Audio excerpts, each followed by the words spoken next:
एक छोटे से शहर में सूरज की किरणें एक संकरी गली में चमक रही थी। इसी गली में रहती थी मीना, जो अपनी कलाई पर रंग बिरंगी चूड़ियों का बक्सा लिए हर घर में जाती थी। मीना एक साधारण, मेहनती और ईमानदार महिला थी। उसकी चूड़ियां सिर्फ कांच के टुकड़े नहीं थी, बल्कि उसके परिवार के लिए रोटी, उसके बेटे की स्कूल फीस और भविष्य के सपने थे। हर दिन वो अपनी चूड़ियों को बड़े प्यार से सजाती और गांव की हर महिला को दिखाती थी। वो कभी ज्यादा पैसे नहीं मांगती थी और हमेशा मुस्कुराती रहती थी। मीना का पति राजेश एक सरकारी अफसर था, पर गांव में किसी को उसके बारे में कुछ खास पता नहीं था। राजेश ने अपनी पहचान छुपाई हुई थी, क्योंकि वो गांव के लोगों के बीच आम बनकर रहना चाहता था, उनकी समस्याओं को समझना चाहता था।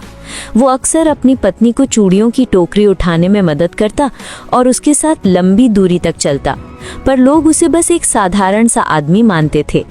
मीना को अपने पति पर बहुत गर्व था, पर उसने भी कभी किसी को नहीं बताया कि उसके पति का ओहदा क्या है।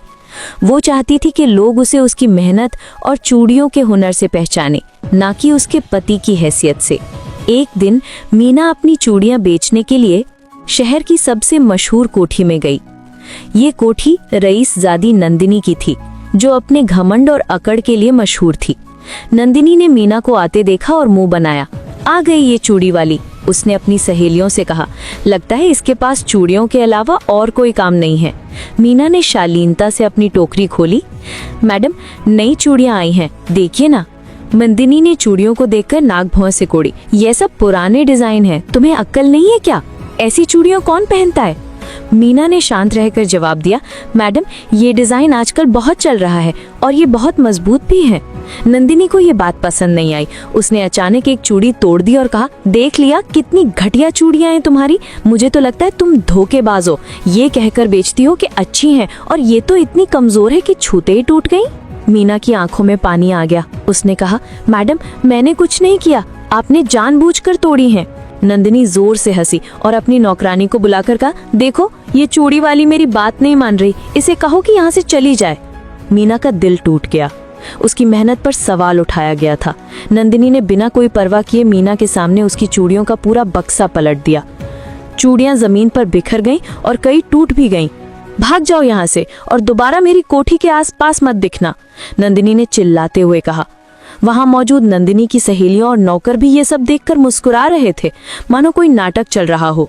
मीना चुपचाप नीचे बैठी, उसकी आंखों से आंसू बह रहे थे। वो बिखरी हुई चूड़ियों को एक एक करके उठाने लगी। मीना ने कुछ नहीं कहा। वो जानती थी कि उसके पास कुछ भी नहीं है जिससे वो नंदिनी जैसी अमीर और शक्तिशाली महिला से लड़ सके। उसे महसूस हुआ कि उसकी मेहनत, उसकी ईमानदारी का कोई मोल नहीं है। समाज में पैसे वाले हमेशा सही होते हैं। मीना ने अपनी टूटी हुई चूड़ियों को उठाया और रोते हुए वहां से चली गई। उस शाम जब वो घर पहुंची तो उसका चेहरा उतरा हुआ था। राजेश ने उसे देखा और तुरंत समझ गया कि कुछ तो गलत हुआ है। उसने मीना के आंसू पूछे और पूछा, क्या हुआ मीना, किसने तुम्हें इतना परेशान किया? मीना ने सिर झुकाकर पूरी बात बताई। राजेश की मुट्ठी गुस्से से भींच गए। अगले दिन शहर के अखबारों में एक बड़ी खबर छपी। शहर में अचानक प्रशासनिक सुधार शुरू हो गए थे। कई गलत काम करने वाले अधिकारियों और बड़े व्यापारियों पर कार्रवाई हो रही थी। एक बड़ी सी तस्वीर छपी थी जिसमें एक कड़क अफसर शहर के कलेक्टर और जिला अधिकारी डीएम की कुर्सी पर बैठा था। ये अफसर कोई और नहीं, मीना का पति राजेश था। अखबार में लिखा था, शहर के नए कलेक्टर राजेश कुमार ने पदभार संभाला। ये खबर शहर में आग की तरह फैल गई। नंदिनी के पिता एक बड़े बिल्डर थे, जिनके काम में भी कई गड़बड़ियां थी। वो घबरा गए और तुरंत नंदिनी को ये खबर दिखाई। नंदिनी की आंखें फटी की फटी रह गई।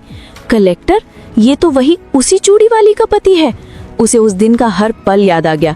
किस तरह उसने मीना को अपमानित किया था, कैसे उसकी चूड़ियां तोड़ी थी और उसे घर से बाहर निकाला था।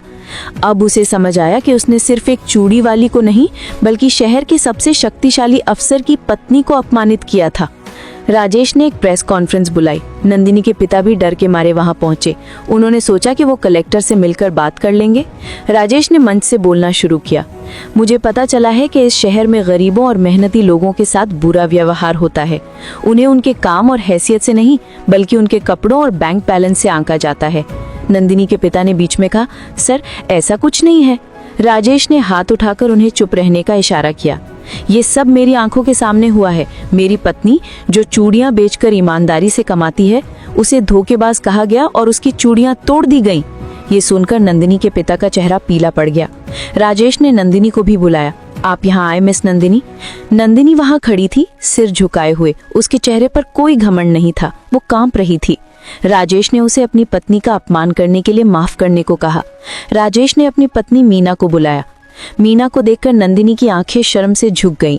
राजेश ने नंदिनी से कहा, आज तुम मेरे सामने खड़ी हो, लेकिन मेरी पत्नी ने तुम्हें माफ कर दिया है। राजेश ने नंदिनी के पिता से कहा, आपकी बेटी ने मेरी पत्नी के साथ जो किया है वो सिर्फ एक अपमान नहीं बल्कि समाज के लिए एक बुरा उदाहरण है। मैं चाहता हूं कि आप अपनी बेटी को माफी मांगने के लिए कहें और पूरे शहर में एक अभियान चलाएं जिसमें आप लोगों को ये बताएं कि मेहनत करने वाले हर इंसान की इज्जत करना कितना जरूरी है। नंदिनी के पिता ने अपनी बेटी से मीना के सामने घुटनों पर बैठकर माफी मांगने को कहा। नंदिनी ने रोते हुए मीना से कहा, मुझे माफ कर दो, मैंने तुम्हें तुम्हारी हैसियत से नहीं बल्कि तुम्हारे काम से आका। मीना ने उसे माफ कर दिया और कहा, ये चूड़ियां सिर्फ कांच की नहीं है, ये मेरे सपनों और मेरे आत्मसम्मान का प्रतीक है। उम्मीद करती हूँ तुम ये बात समझ गई होगी। नंदिनी ने तुरंत मीना की चूड़ियों के लिए भुगतान किया और उसकी टूटी हुई चूड़ियों के लिए भी दुगने पैसे दिए। इस कहानी से हमें ये सीख मिलती है कि हमें किसी भी इंसान को उसके काम या हैसियत से नहीं आंकना चाहिए। इज्जत और सम्मान का कोई मूल्य नहीं होता। सच्चे अमीर वो नहीं होते जिनके पास दौलत हो, बल्कि वो होते हैं जिनके पास दया और इंसानियत हो। किसी भी इंसान की मेहनत पर कभी सवाल नहीं उठाना चाहिए। ये दुनिया एक ऐसी जगह है जहाँ सबसे साधारण दिखने वाले इंसान के पास सबसे असाधारण ताकत हो सकती है।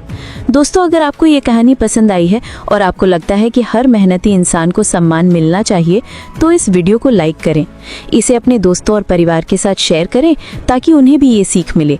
और ऐसी ही दिल को छू लेने वाली कहानियों के लिए हमारे चैनल को सब्सक्राइब करें और बेल आइकन को दबाना ना भूलें। आपका एक सब्सक्राइब हमें ऐसी और भी कहानियां बनाने के लिए प्रेरित करता है। धन्यवाद।